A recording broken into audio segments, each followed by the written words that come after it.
Oke, selamat malam. Berjumpa lagi dengan saya Bendis Lele. Apa kabar telur-telur semua? Semoga baik-baik saja, semoga diberi kesehatan, dilimpahkan rezekinya, amin, amin, amin ya rabbal alamin.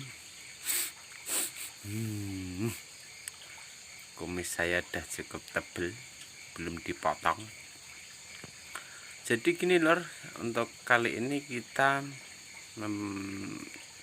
saya membuat tutorial tentang perawatan cacing sutra agar supaya cepat besar. Cepat besar. Cacing sutra kok besar. Wah, beding ngomplok sing apa jenenge? Ngomplok sing ngingu, bahaya. Mohon maaf, ini biasa setiap kegiatan saya sambil merokok agar terlihat santai gitu ya lor ya. Jadi enggak ini. Lanjut lagi tentang obrolan perawatan cacing sutra. Jadi gini lor ya, untuk cacing sutra itu sebenarnya perawatannya tidak begitu sulit dan tidak begitu ribet. Nanti cara perawatannya saya kasih tahu di video. Dan sekarang kita berbicara dulu bagaimana agar supaya cacing sutra itu cepat berkembang biak. Sebenarnya inti pokoknya di sini lor ya. Untuk bagaimana caranya agar cacing sutra itu cepat berkembang biak, itu kuncinya di makanan cacing sutra. Jadi makanan cacing sutra itu banyak nyamuk. Nyamuk umpake nyokote aku, tak uduti sisan. Cacing sutra itu sebenarnya kunci apa tadi ya, agar cepat berkembang itu di makanan cacing sutra itu limbah. Limbah yang sudah terurai. Kok sudah terurai? Istilahnya limbah yang sudah dibusukkan gitu ya. Jadi kunci pokoknya itu. Kalau makanya saya kasih tahu, jika dulur-dulur semua itu pengen ternak cacing sutra itu cepat berkembang biak, itu wajib memiliki kolam konsumsi. Kalau enggak kolam konsumsi ya istilahnya gini, kita bikin kolam 3x3 atau 2x2, pokoknya yang lebih lebar lebih bagus. Itu nanti untuk sirkulasi air. Nah, sirkulasi air itu penting lor. Makanannya apa saja ya, limbah itu limbah kohe ayam potong, tapi ayam potong yang enggak ada ininya ya lor ya, yang enggak ada sekamnya. Kalau ada sekamnya kan kolamnya nanti kotor. Sekamnya kan itu kan tidak mudah busuk. Biasanya kalau sekarang kan ada model kandang koloni gitu lor ya, kandang koloni. Kalau enggak ya misalkan di atas kolam itu kita kasih ayam atau bebek, itu juga bisa. Di atas kolamnya kasih bebek, bawahnya ikan lele. Tapi kalau memang enggak begitu apa ya lor ya, kalau lelenya biar enggak terlalu banyak makan biaya, fokusnya di cacing sutra. Jadi misalkan kalau mau difokusnya di cacing sutra, lelenya nggak usah banyak-banyak, kasih misalkan 3x3, itu dalam kedalaman 1,5 meter atau dalam juga lebih bagus loh ya, karena airnya juga banyak. Karena air itu tidak akan dibuang kemana-mana, kita sirkulasi ke kolam cacing sutra dan kembali lagi ke situ. Kayak kemarin itu yang sudah saya pernah kasih tahu di video sebelumnya itu kan alat-alatnya. Jadi tadi untuk pengiritan air, jadi airnya kita sirkulasi gitu seperti itu tadi. Ngomongnya diulang-ulang, lali-lali terus lor aku. Pokoknya intinya makanan cacing sutra itu limbah yang sudah terurai, yang diurai oleh ikan lele. Nah, ikan lele kan wamroh ya lor ya. Jadi bau teke pol lah kuwi bau teke kuwi dimanfaatke lur di buang ke kolam cacing sutra, terus dialirkan ke situ lagi. Jadi otomatis kolam konsumsinya itu ditaruh di bawah. Ada kalau tempatnya miring itu kan taruh di paling bawah sana. Nanti dibantu alat sanyo sama tampungan tong itu lur ya, tong kecil. Kalau nggak bisa pakai tong ya bikin kolam yang paling kolam cacing sutra paling atas itu ya dikasih kolam lagi ya, kolam terpal gitu lah. Tapi enaknya ringkasnya tong. Untuk perawatannya itu kita menggunakan garuk. Jadi kenapa pakai garuk? Karena kalau digaruk-garuk kayak gatal ya, digaruk-garuk. Kalau digaruk itu seperti kayak cara kayak orang tani itu angkler ya, agar supaya lumpurnya itu enggak bantat itu mengeras. Jadi lumpurnya itu enggak mengeras, jadi digaruk-garuk. Nanti saya kasih praktek sedikit lah ya. Yang penting teorinya dulu paham, jadi biar dipahami. Kalau praktek itu gampang, bikin kolamnya juga gampang gitu kan. Nanti saya juga kasih tahu.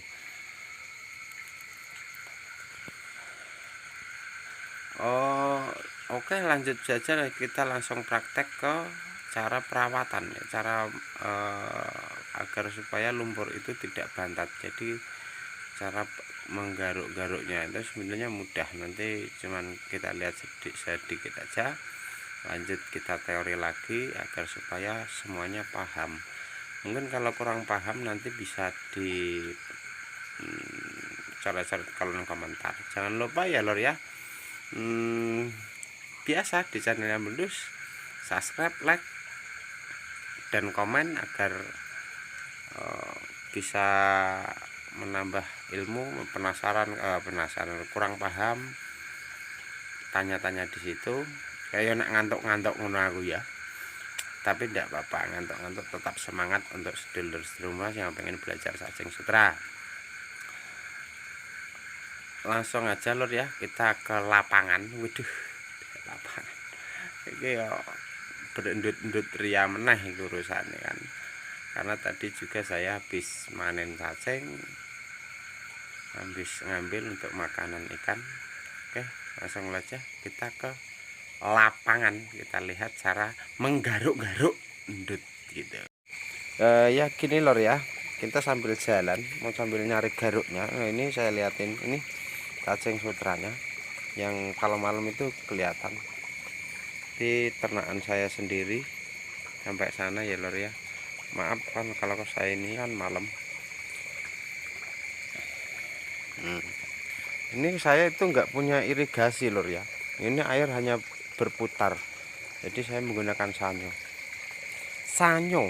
sama tong itu loh.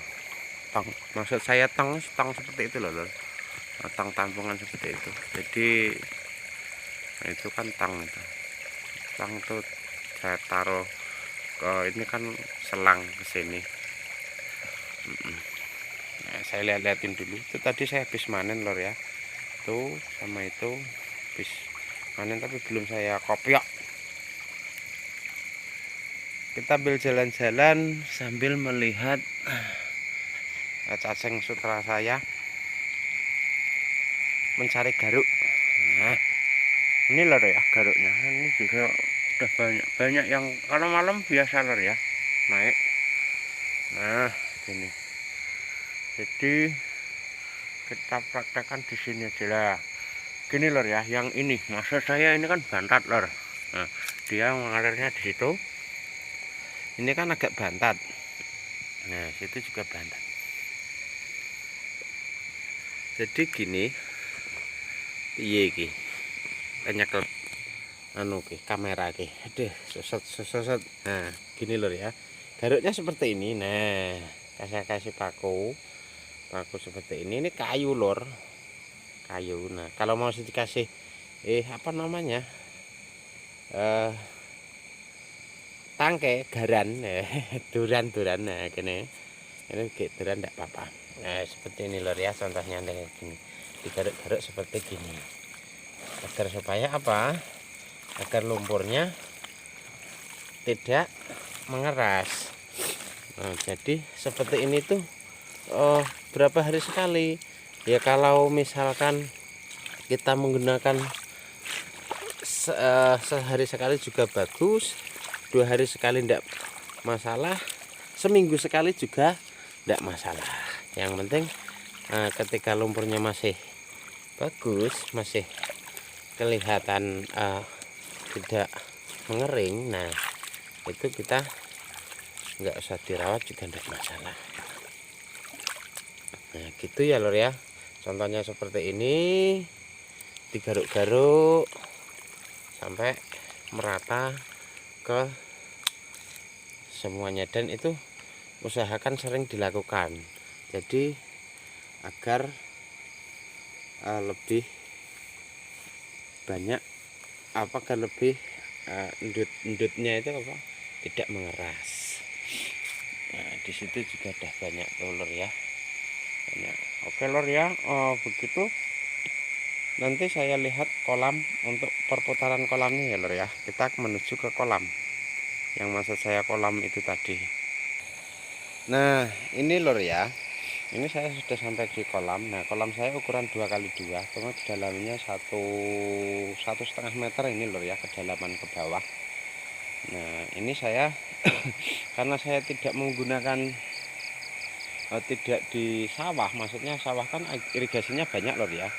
Tapi karena saya di belakang rumah, jadi rumah saya kan sebelah sana, itu rumah saya sebelah sananya itu, jadi nggak apa namanya, nggak ada irigasi air.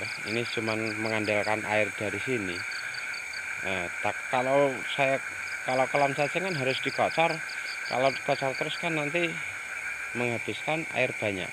Jadi saya tarik pakai sanyo lor ya. Ini sanyo saya tarik ke sana. Nah ketang itu tadi baru saya kocor ke sana tadi, yang sana tadi. Nah kita lihat tadi yang di sana. Nah untuk airnya sendiri kalau saya menggunakan kan ini airnya butek ya lor ya, karena apa, karena saya sedotkan dari kalau saya kan limbah konsumsi lor ya. Nah ini kan konsumsi, limbah konsumsi. Nah itu juga kolam konsumsi. Jadi kalau saya ganti air, air konsumsi ini tidak saya buang, saya tarik ke sana lagi tadi. Nah sana, kalau enggak langsung masukin ke sini kalau memang kolamnya yang di sini lebih rendah. Nah diwajibkan lor ya, kolam yang bawah ini itu harus lebih rendah dari kolam-kolam cacing ini, kolam-kolam cacing ini. Nah kolam-kolam cacing ini lebih rendah, jadi kita tarik tadi tarik sanyo ke sana, agar tujuannya air yang saya kocorkan ke sana tadi itu mengalir ke bawah, ke bawah, ke bawah, ke bawah, ke bawah, ke bawah, ke bawah, ke bawah, ke bawah. Nah turun lagi di sini. Nah di sini dia turun lagi sini. Nah seperti itu, jadi hanya berputar airnya. Intinya kita bahasa kerennya mengirit ya, mengirit air gitu.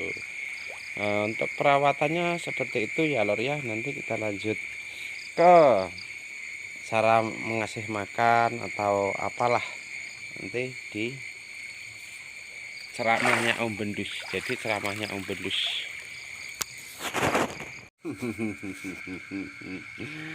Ya seperti itu tadi cara perawatan cacing sutranya. Jadi gimana ya, intinya gini lor, seandainya dulur-dulur semua itu tidak tidak mau ribet dengan pembesaran konsumsi kan. Nah, untuk konsumsi itu rambutnya masih jegrak-jegrak kayak ini itu tidak masalah, yang penting bikin kolamnya aja dulu. Dengan misalkan kan untuk peternak cacing sutra itu kan pengen untuk buat pakan koi atau ikan-ikan sisik itu juga tidak masalah. Intinya itu tadi, bikin kolam yang nanti dikasih ikan lele. Karena apa? Ikan lele itu kan kemproh. Lebih bagus lagi kalau dikasih limbah apa itu namanya, tiren. Itu bagus, sangat bagus itu. Kalau dikasih tiren itu bagus, kalau nggak ada tiren ya usus. Nah, pokoknya limbah-limbah dari ayam gitu kan lebih sangat bagus. Kalau nggak juga dikasih makan sosis gitu kan, tidak masalah. Karena apa? Itu airnya akan berputar dan ikannya sehat intinya. Karena apa? Di kolam itu tetap airnya tetap jernih. Maksud jernih dalam arti nggak terlalu hitam gitu kan. Pasti kalau kolamnya lebar itu malah hijau airnya, karena pas bersirkulasi ke kolam cacing sutra tadi itu untuk, karena apa, kita tidak di peternakan tidak dengan air irigasi. Seandainya lahannya kok sempit, nah lahan sempit itu di samping kolam ya apa kolam itu tadi bisa kita menggunakan rak seperti rak susun jamur atau rak cacing-cacing onggok itu ya, di rak naik, nanti langsung di sirkulasi ke yang paling atas, ke bawah ke bawah ke bawah ke bawah ke bawah ke bawah menggunakan sanyo tadi. Tetap sama, kalau rak kan hanya tidak memerlukan lahan luas lebar gitu kan. Tapi kalau rak kan hanya yang penting panjang dan kita susun ke atas. Jangan lupa usahakan menggunakan media. Karena apa? Karena cacing sutra itu kalau tidak menggunakan media, dia rata-rata akan menggumpal dan dia akan yang paling bawah itu mati. Gitu ya lor ya. Itu pengalaman saya karena dulu juga saya pernah praktek. Jadi gitu. Takutnya mungkin kalau cuman untuk penampungan itu tidak masalah 1-2 hari, tapi kalau di ternak itu rata-rata banyak yang mati gitu. Yang mati yang paling bawah. Karena apa? Karena yang paling bawah itu dia nggak bisa kayak untel-untelan. Jadi untel-untelan itu kan terlalu sumpek gitu loh ya. Jadi begitu cara perawatan cacing sutra. Jangan bosan untuk menonton video-video saya di channelnya Bendus Lele. Cacing sutra ada, pemijahan ada, terus pembuatan pelet juga ada, konsumsi juga ada, bisa gitu ya. Terima kasih. Salam sehat, salam sejahtera, semoga dilimpahkan kesehatan, rezeki yang banyak. Cukup sekian dari saya. Akhirul kalam. Wassalamualaikum warahmatullahi wabarakatuh.